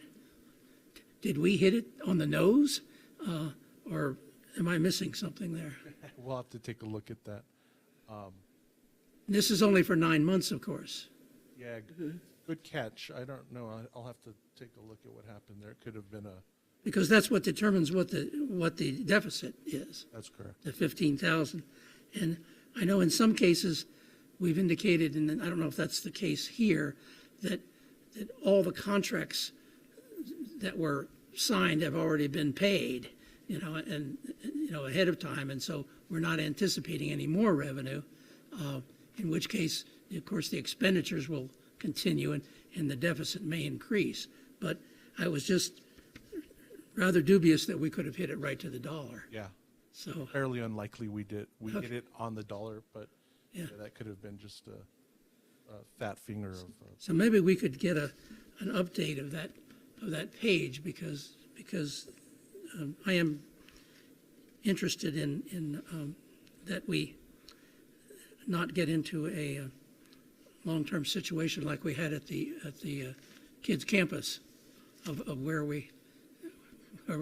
Yeah, Rebecca reminded me that we did know at the time of that budget adjustment, which is the final budget adjustment, and bar number 2, that we did know of all of the revenue that, for the most part, under the MOAs that were Yeah. in existence, how much that would total out to be. So it could be. Could be to the dollar. To the dollar, but Well, we'll look. and I anticipated that might be the case, but my concern, as I indicated, is that if that's all the revenue we're going to get in the fiscal year, then we still have 3 more months in the fiscal year, so our expenditures are going to continue. No, just one. We have one more month. June. This is just one more month? Yeah, this is through May. Oh, okay, we're July 1. Okay, But so you're correct. We do have So we 2 more payrolls. we have 2 more payrolls. We have 2 more payrolls and 1 more month, right? So we still have probably $15,000 in expenses, maybe, give or take. Probably not that much. Well, you divide 160,000 by 11, you'll get $17,000. So we're going to be up more like the 22,000 or 32,000 in deficit by the time we reach the end of the fiscal year. Yeah, I wouldn't imagine that we would meet the anticipated deficit, but we would be in a deficit. we are looking at a deficit, but we also look at the public service in total. We track them by these individual sort of departments, and our projection for the end of the year was to be on the positive side of about that $2,269. So basically breaking even in public service. But at this point, we're at $90,000, and so that's a good. That gives us a good indication that the end of the year will probably beat that mark. Now, you're talking about all the public service categories, all 4 categories. I'm still talking about the HEC. Now, the original budget, prior to the budget adjustment, was that we were only anticipating a deficit of $6,900.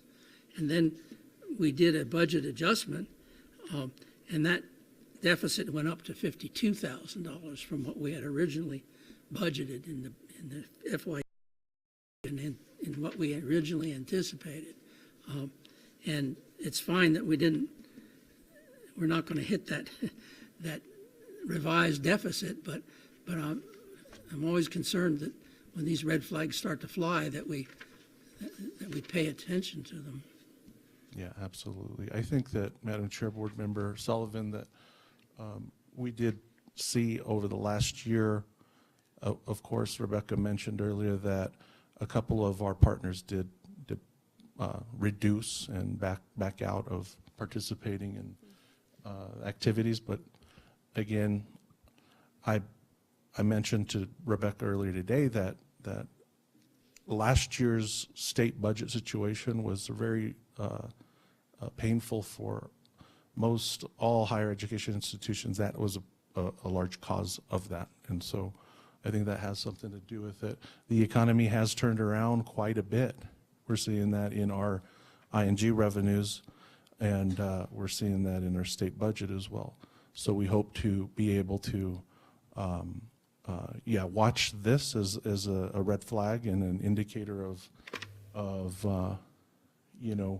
to proceed with caution here. But we hope that with an improving economy, more state funding for higher ed, that we can approach these partners and enter into new agreements with them and bring them back on board.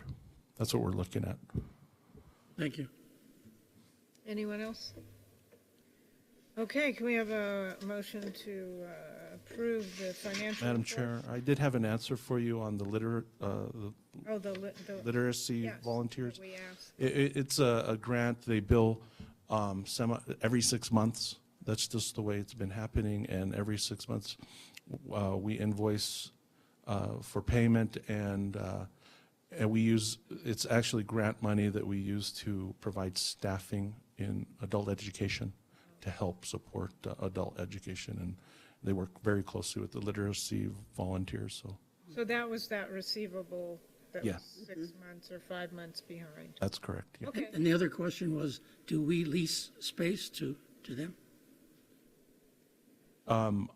Rebecca's saying no. I don't believe so, yeah. So there's space in the library there is provided at no charge? Yes, that's correct. I don't believe we have a lease with the volunteers on that. Okay. Did we get that motion? Do you have a motion to I approve? move approval of the financial report for May. Is there a second? Second. Any discussion? All those in favor? Aye. Aye. Opposed? Motion carries. Thank you all very much. Thank you. Strategic plan.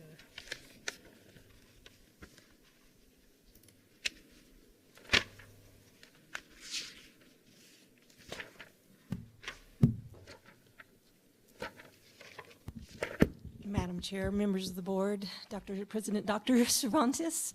I am here today to present the 2018 to 2020 updated goals for the strategic plan. There are a couple of things I wanted to explain before I get into some of the specifics.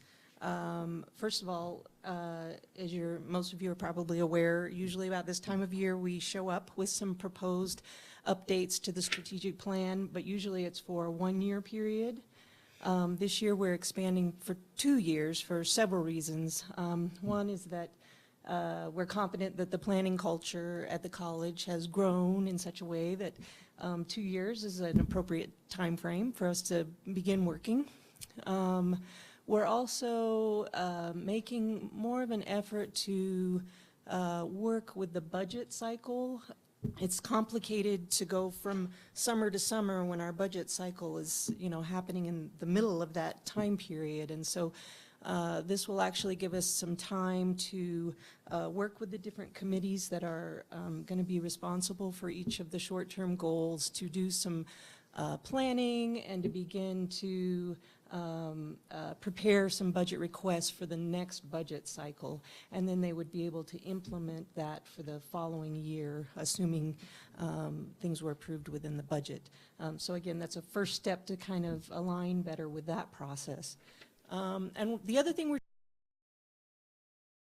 process, which Our current cycle with AQUIP will end in 2020, and then we'll be on a new 10-year cycle. So we would like to go to a 5-year strategic planning cycle. It will start 2020, and so we'll have 2 cycles within that 10-year accreditation cycle. So So a 5-year cycle with 2-year updates?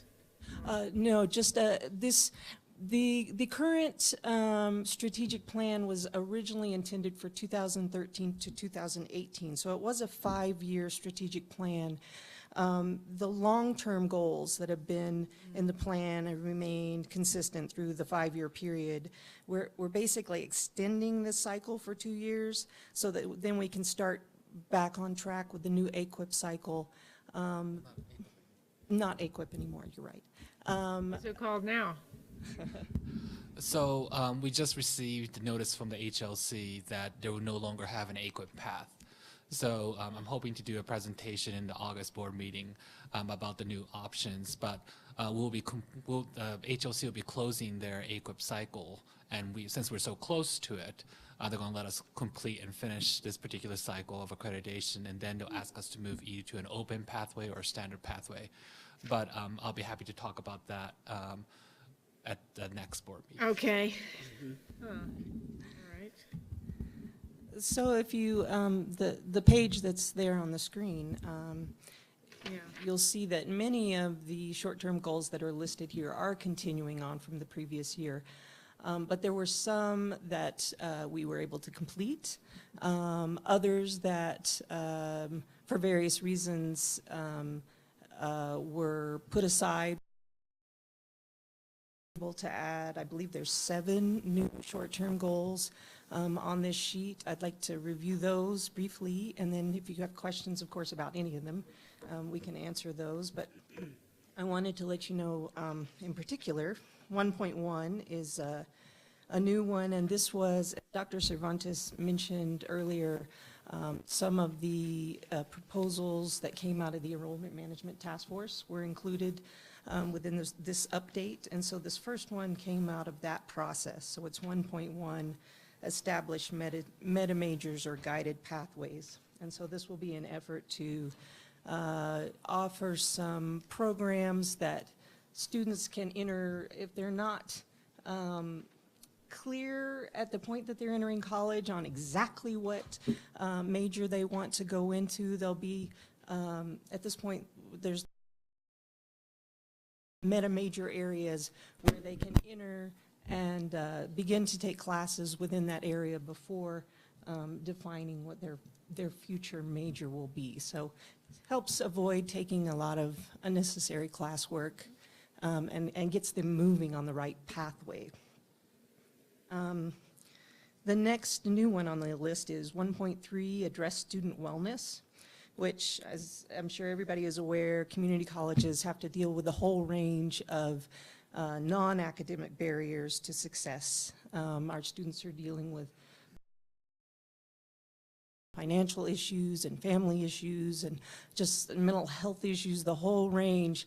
And so a lot of community colleges are making efforts to address those in a more comprehensive way. And so what we foresee is possibly a task force that would begin to look at what other colleges have done to address these issues, what might be budgetarily appropriate for SFCC, but to just do a more centralized approach to helping students deal with these issues so that they can go on to have academic success.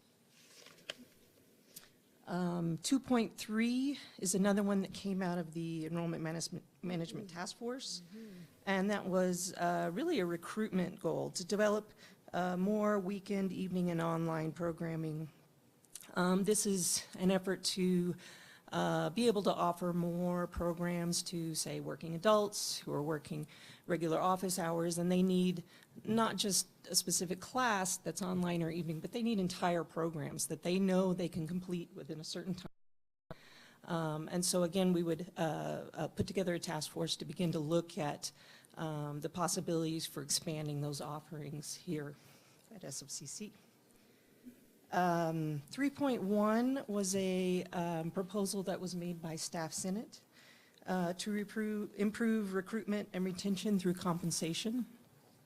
Again, we would foresee that there might be a task force around this issue. There might be a compensation study that was done to begin to provide information before any decision-making would happen. 4.1 is conduct enterprise resource planning, or ERP system refresh. You may recall that this past year there was an assessment of our ERP needs. Our current system is Banner. However, OIT was able to look at across campus what those needs would be and compile that information. And then this next step would be to go forward and actually determine what the system would be that would best meet those needs. And I believe that would also be happening possibly in conjunction with the other community colleges in the state. 4.2 is, again, another proposal of the Enrollment Management Task Force, which was to conduct process mapping of the student experience, beginning with the application and registration process. And this has also been something that's been promoted by our Achieving the Dream coaches, to just begin to really walk through, you know, each of the when they even before they get in the door, you know, the application process and forward, and really identify what the unnecessary barriers are that they're experiencing through those processes. And not only from the staff point of view or the faculty point of view, but really to get the student perspective on that as well, and try to address some of those issues so that students can flow through more seamlessly, more easily. And finally, the last new one on this list is 5.1, improve the sense of belonging among students. Again, at community colleges, we have students from all kinds of backgrounds, some who have never been to college before, some who just don't have that experience within their family history even, people who, I want to do this, but I'm not sure I belong here. And so we wanted a committee that would begin to look at that sense of belonging here. So I believe that's all I have on this. Well, in that case, I stand for questions, and if there's, again, any questions on any of the other ones that I didn't touch on, I'd be happy to answer those. Questions? George? So what is the next step with these new goals? The next step, well, actually, if I could step back a little bit and say something that I meant to say before. The process as it's been so far is there was a strategic planning retreat. There were a number of proposals that were ranked by the individuals that were there at the retreat. We then, from OPI, submitted a proposal to Dr. Cervantes that included those rankings for how to move forward. And so Dr. Cervantes made a couple of changes that she wanted to see within that, and we're bringing it to you for your approval. We would like to move forward with carrying on the work that's been done with the existing short-term goals, and then beginning to establish those new task force that I mentioned, each of which would create an action plan for the next year. And then we would, 2 years, yeah, I mean, I'm sure there would be changes in the action plans over the 2 years, but we would kind of re-enter that process that we started this time last year, where we're doing regular check-ins with the president to make sure that progress is being made on each of the short-term goals throughout the year. And so just re-entering the whole planning cycle. Did that address your question? I was just going to add, aren't we going to then also assign a lead individual for each of the goals? Yes, thank you for bringing that up, Dr. Cervantes. In the past, we've assigned only an executive team lead for each of the short-term goals, and that has been a great way to, I think, increase accountability throughout the system, making sure that the executive team member is informed on what's happening with this in this area, and even though they might be working with a team to carry it out.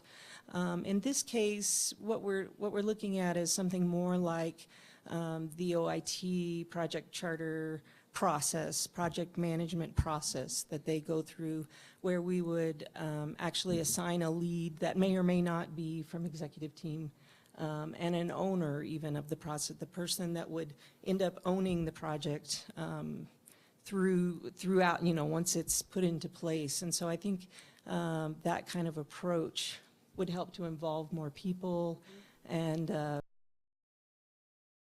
leadership, which was one thing that we've talked about, giving opportunities for maybe mid-level staff to really take leadership and ownership of some of these projects, while still reporting back to the executive team about it.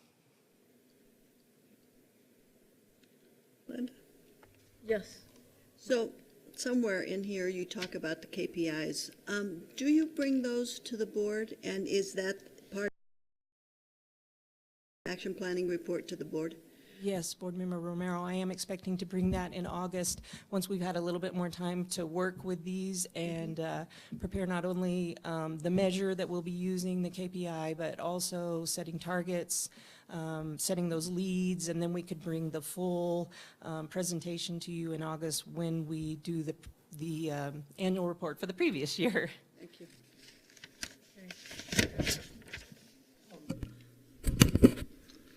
These new goals, all 7 of them, I think, are really good and timely. Glad to see those. I mean, the others are important, and we've been working on those. The 1-1.1,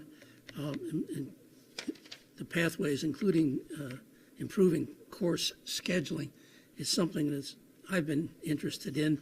Are we due for another presentation on the committee's progress on that? You're smiling. I'm not liking that. Oh, We're smiling because we're happy that you're interested in it. That's the reason. Oh, okay. This is never as good when people are smiling. Right? No, Board Member Sullivan, I apologize. You're right. I think we are overdue. It's why I'm smiling, and I'm looking at Mason because he's my partner in crime over here. And we do have some new information to share. And a presentation on that whenever you're ready. Our next meeting is the end of August. I don't know what else Dr. Cervantes has and Chair Siegel has on the agenda, but whenever it's appropriate, I certainly would like to get an update on that. Absolutely. I like this one about developing weekend evening programs. Really help our working. Happy to hear about us adding that, because they really would like to be able to finish more rapidly in some of the programs, and so that's what that's addressing. Some schools run whole programs, whole degrees on the weekends. That's what we want to do. Yeah. That's what we want to do. And that I would add that adds in really nicely to the work that we've been doing on course scheduling, and that curriculum committee doing on course sequencing, and it all, I think, feeds very nicely into that KPI. Great. Okay, any other comments, questions? So we need to approve these? Yes. I move approval of the 2018-2020 strategic plan. Okay, second, Martha. Any discussion? All those in favor? Aye. Any opposed? Motion carries. All right, the next item is the extension of Dr. Cervantes' contract. This is an 3-1 amendment to her employment agreement, and all it does is extend her contract through June 30th, 2019. Move approval. Is there a second? Second. Any discussion? Madam Chair. Yes, Jack. There's no mention here of compensation. It remains the same. Is that the intent? Yes. That's what I mean, nothing changes in the contract, including the compensation, except this time frame. Which I assume is acceptable to Dr. Cervantes because she put it on the agenda. I did ask her about it. Well, the only question that I have, I don't know if it's appropriate here, and that is that the faculty and staff, or the staff will be obtaining a 3% compensation increase, and I don't know if that's, if I'm eligible. The presidents never follow the percentage. They're just a straight contract. They don't get a compensation increase? They don't get no, because we negotiate the contract and. Okay, I didn't know. We hadn't talked about that part of it. Yeah. Always good, I think, to be clear about those issues. Call for the question. All right. All those in favor? Aye. Aye. Opposed? Motion carries. Okay, the next item is the wireless contract to procure and implement a new wireless network.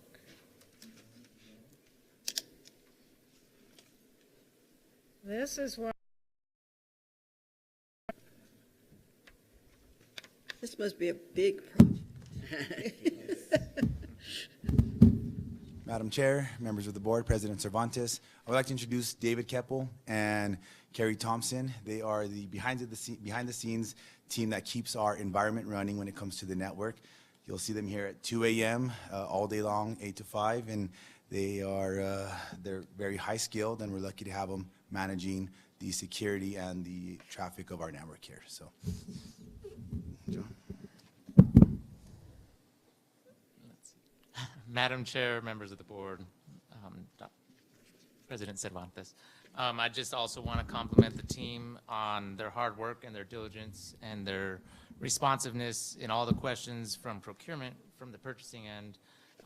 They were excellent to work with, and I think we have a very good project, and the RFP process went very smoothly.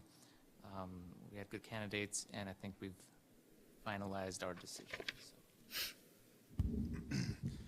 Would you like a briefing on what the high level? Yeah. Sure. All right. Well, as we know, every year more and more students and employees and community members bring multiple devices to our campus to connect to the internet, access the resources they need for instruction and for research.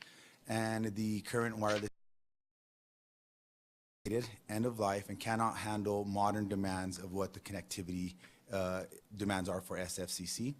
And this is one of the primary requests of our students and the #1 complaint we receive from our students. And this project is going to get modern, secure, and enhanced capabilities, signal coverage, and among many other effective tools for wireless. And I guess with that, I stand for any other questions, or David wants, or we could give more updates, or. Let's ask questions. Jack? How many responses did we get to the RFP? We had 3 responses, and we had them all come in and do presentations on their programs. We had our team go forth and ask questions in regards to their responses and their offers in terms of the technical aspects of the projects. And excuse me, this CamNet Incorporated is, I recall, from Albuquerque, right? I believe so, yes. Yeah. So that's good to hear. Semi-local. Someone from New Mexico for a change. Yeah, we'll call that local. Have we worked with them before, or are we working with them now? We have not worked with them before, to my knowledge, and so this will be